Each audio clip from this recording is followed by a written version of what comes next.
guys, today I'm gonna show you all the smartphone application function for the LG washer dryer Vivace. So let's open the ThinQ application and open the device. At the start you can set all the options for the remote control if you want to start your program washing or the drying wirelessly. You can set the cycle type, the temperature. You can also turn on the rinse plus. If you want to change the spin level, you can do it here. You can also set the delay of the end of the cycle.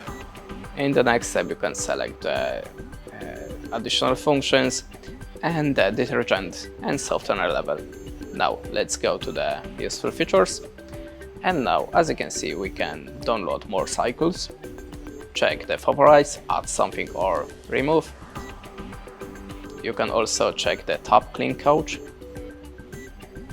the S-dispense function if you want to set the dosage of the detergents manually.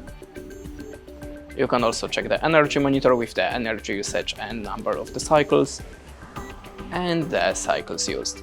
The last function is a smart diagnosis. If you want to check what is wrong with your device, just click on the get started here and you should get the information about the problems. And that's it. Thanks for watching and goodbye.